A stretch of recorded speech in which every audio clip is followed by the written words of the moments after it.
This is a lecture on the heads of charity, and you may remember from the previous lecture that in addition to falling within one of these heads, in order to be charitable, an object must satisfy the public benefit test, which we will consider in the next lecture.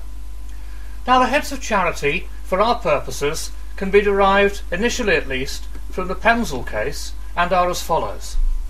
First, relief of poverty. Secondly, advancement of education. Thirdly, advancement of religion. And fourthly, other purposes which are beneficial to the community. This is sometimes referred to as the general utility head, and for its contents the courts refer back to the preamble to the Statute of Charitable Uses 1601. The heads of charity from Pemsel also appear in some of the other cases, including older cases than Pemsel, sometimes, rather confusingly as we shall see, in a different order, but I will adopt the Pemsel heads and their order for our purposes.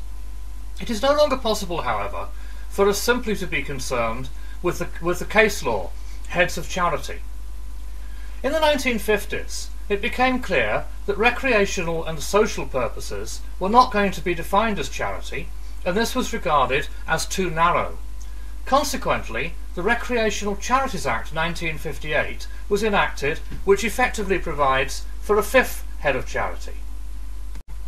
Now, coming into force in 2008 is Section 2 of the Charities Act 2006, which for the first time provides a statutory definition of charity, encompassing, however, everything that was charitable before the Act under the case law. Now, the Charities Act 2006 is largely, I think, clarification of the existing Pemsel heads and the Recreational Charities Act 1958. However, it has been updated slightly, or it has updated the law of charity, and it may therefore be that there are some charitable purposes under the Charities Act 2006 which were not previously charitable. We start with the first head, that is, charitable purposes for the relief of poverty. Now, if you looked at the preamble to the Statute of Charitable Uses 1601, it refers to the relief of aged, impotent and poor people, and that's been interpreted as meaning aged, impotent or poor. That is to say, if a purpose relieves aged people or relieves impotent people, it is not necessary that they also be poor. In the Roundtree case, for example, a purpose was held charitable that provided housing for the aged and relieved their needs, even though those aged people were not necessarily poor as well. Another case is Resch's Will Trusts, a decision of the Judicial Committee of the Privy Council. This concerned a private hospital, where actually substantial fees were required, so poor people could not really benefit. Nonetheless, the Privy Council held that impotent sick people did not also need to be poor and sick to come within this head. It was sufficient that the hospital relieved impotency or sickness. Note also that in both these cases, the recipients of benefit had to contract for that benefit. This, in other words, was benefit by bargain and not by bounty, but in neither case was it regarded as fatal to the issue of charitable status. Moreover, poverty is defined in relative and not absolute terms.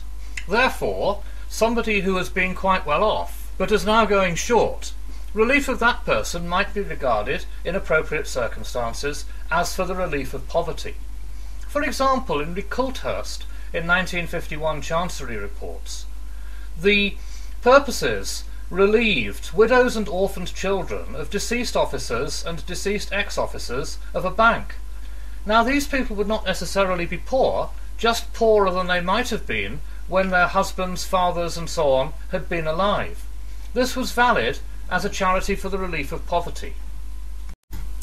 So we can see that the definition of poverty is relatively wide. That said, however, even within this wide definition, a gift must be exclusively for the poor, and the rich must be excluded, for it to be regarded as a charitable purpose.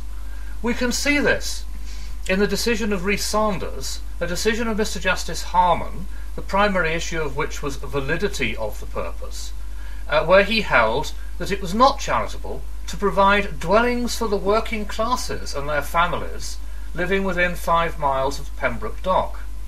He observed that working classes could be rich or relatively rich as well as poor, and therefore this particular gift was not limited to the poor and was not therefore a charitable purpose.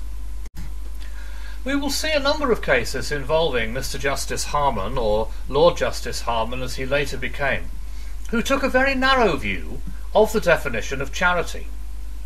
Now, the Sanders case should be contrasted with Nyazi, a decision of Mr. Justice McGarry in 1978. Mr. Justice McGarry was prepared to construe a gift as being limited to the poor, although there was nothing actually in the gift itself which said expressly that it was so limited. The gift in Nyazi was for the construction of, or contribution towards the cost, of a working men's hospital in Famagusta in Cyprus. And Mr. Justice McGarry implied that this was limited to the poor. And he noted 4 things. First of all, hostels are not the same as dwellings. They are somewhat narrower and poorer. Secondly, the amount given, £15,000, was low and would have suggested poor quality housing. Thirdly, the state of housing in Famagusta was also relevant. It was generally of very poor quality.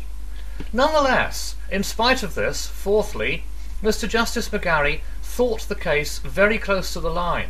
The courts are unwilling to construe a restriction to the poor unless it is clearly stated.